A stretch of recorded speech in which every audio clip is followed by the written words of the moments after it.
नमस्कार दोस्तों, मैं हूं डॉक्टर अनंत राठी, मनोचिकित्सक एवं नशा मुक्ति विशेषज्ञ, बीकानेर, राजस्थान से। दोस्तों, आज हम बात कर रहे हैं कि गांजा जो हमारे देश के युवा बहुत ज़्यादा इन दिनों में पी रहे हैं, उससे उनके मेंटल हेल्थ पे कैसे इफ़ेक्ट पड़ता है, किस तरह ये उनके मानसिक स्वास्थ्य को प्रभावित करता है, क्या प्रॉब्लम्स उनको हो सकती है, इस बारे में आज हम डिटेल से बात करेंगे।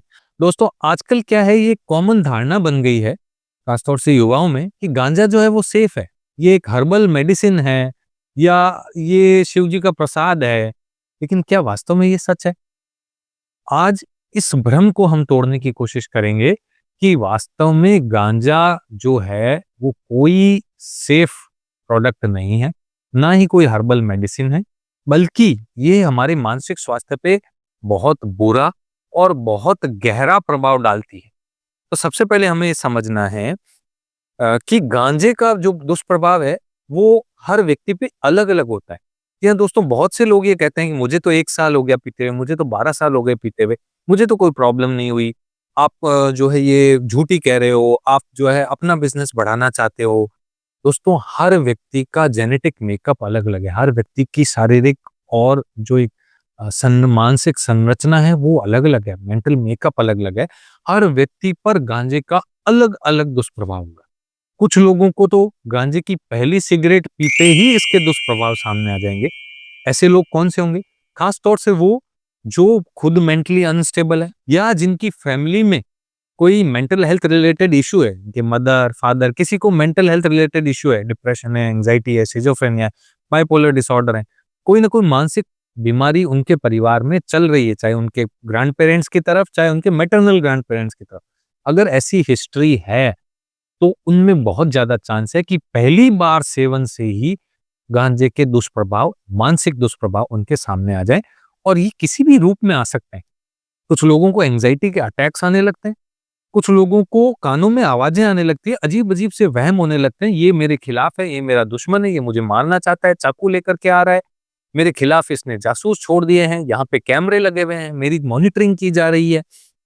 इस तरह से नेगेटिव और फ़ियर वाले थॉट्स कि मेरी जान को खतरा है, यानी सिज़ोफ्रेनिया वाले सिम्पटम्स ये भी आने लगते हैं।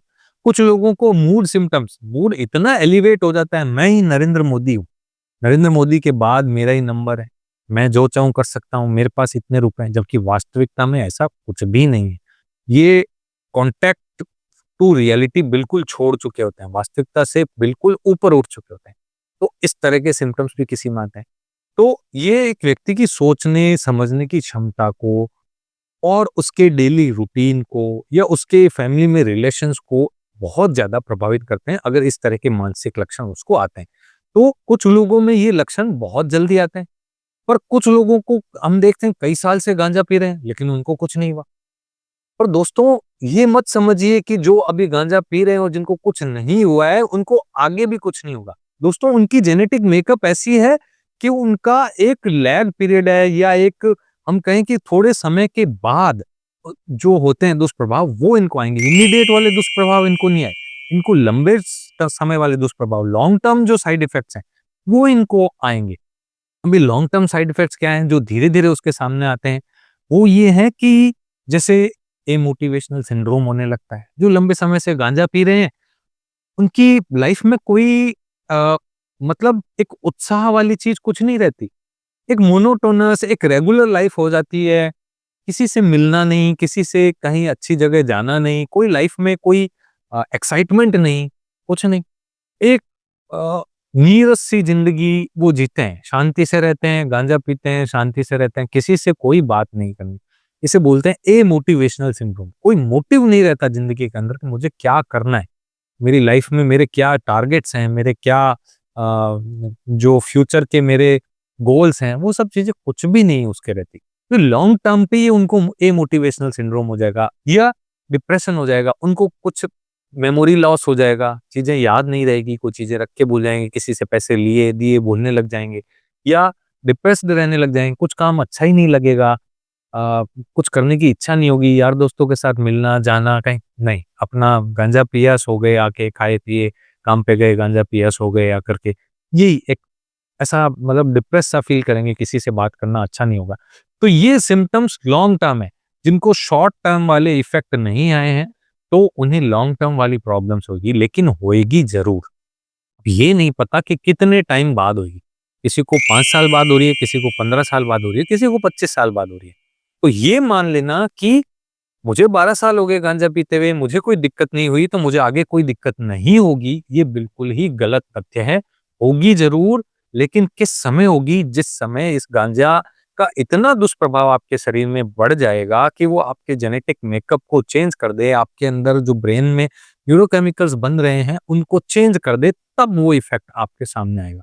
आपकी बॉडी में इतना रेजिस्टेंस है, इतना पावर है कि वो अभी इससे लड़ रही है, लेकिन लगातार अगर इस गांजे का हमला होता रहा, तो एक दिन ही आपकी ब्रेन की जो ये रेजिस्टेंस है, जो इससे लड़ने की ताकत है, वो कमज़ोर हो जाएगी, वो टूट जाएगी और उस दिन गांजा अपना असर आप पे डाल देगा।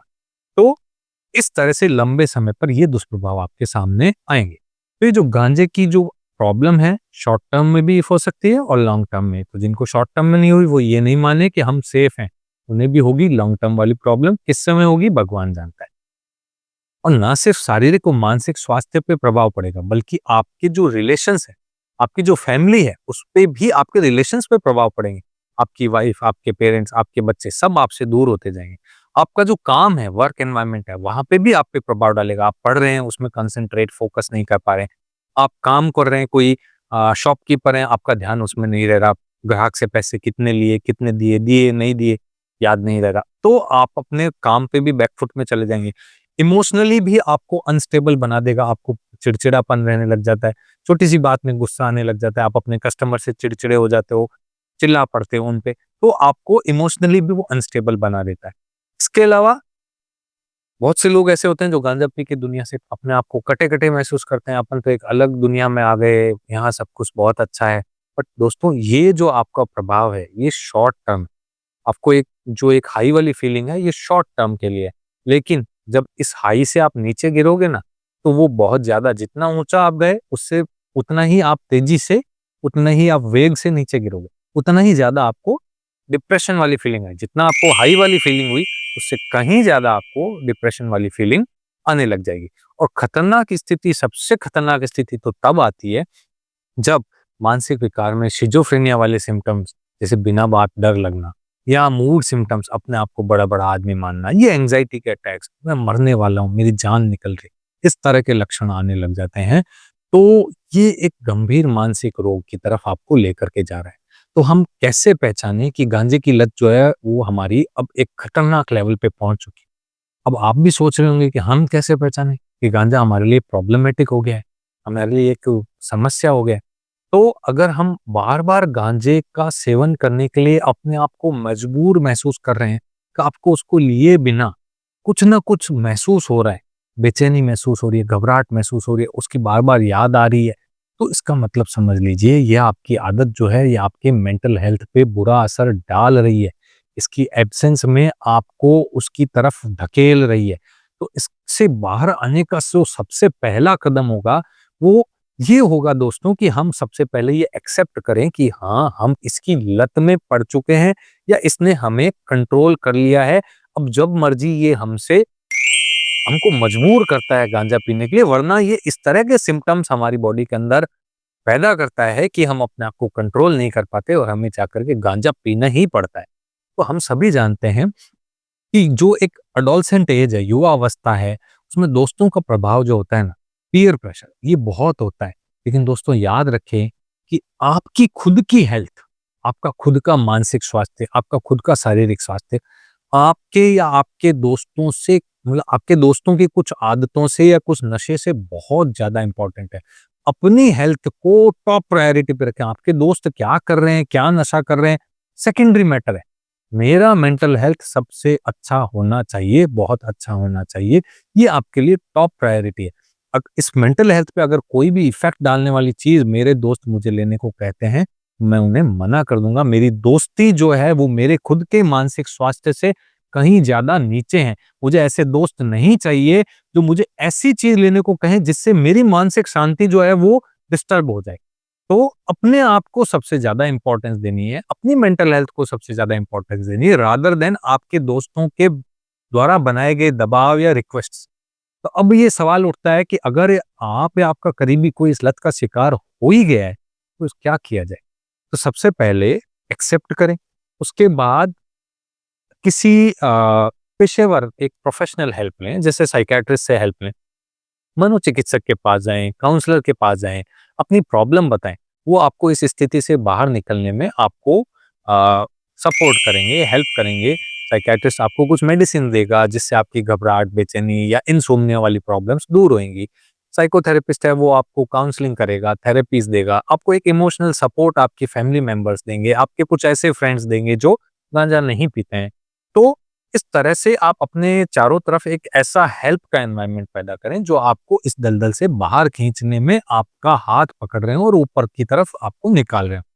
तो जो एक फैमिली का रोल भी है ना, इस दलदल से बाहर निकलने में या इस जर्नी में आगे बढ़ने में, वो बहुत इंपॉर्टेंट है। अगर फैमिली नेगेटिव रिमार्क्स ही देती है, तूने तो पहले भी छोड़ने की कोशिश की, तुझसे नहीं छूटा, इस बार तुझसे कौन सा छूट जाएगा, हम देख लेते हैं तू छोड़ सकता है या नहीं, हम तो देख चुके हैं तेरे में क्या वो है। तो इस तरह से अगर फैमिली उसको नेगेटिवली ही बार-बार प्रोवोक कर रही है, तो उसके मन में भी कुंठा भर जाती है, ये लोग मेरा सपोर्ट तो कर ही नहीं रहे हैं। मैं बाहर निकलने की कोशिश कर रहा हूँ, उसमें ये हेल्प करने की बजाय मुझे डीमोटिवेट ही कर रहे हैं। इनको भरोसा ही नहीं है जब मेरे पे, तो मैं क्यों ही छोड़ने की कोशिश करूँ, फिर मैं पीऊँ ही। तो जब फैमिली के नेगेटिव रिमार्क्स होते हैं, तो व्यक्ति टूटता है। और जब अगर फैमिली सपोर्टिव करती है कि नहीं तूने पिछली बार छोड़ने की कोशिश भी की थी, तूने 5 दिन छोड़े हुए भी रखा था, लेकिन तेरे दोस्त ने फ़ोन करके तुझे बुला लिया और उस समय तेरा धैर्य जो है वो छूट गया था। इस बार हम इस पे वर्कअप करेंगे, जब भी कभी दोस्त बुलाए तू हमारे पास आ जाना सीधा, हम तेरे लिए उस समय खड़े होंगे। इस बार हम 5 दिन नहीं बल्कि 15 दिन इसको लेकर छोड़ के रखेंगे।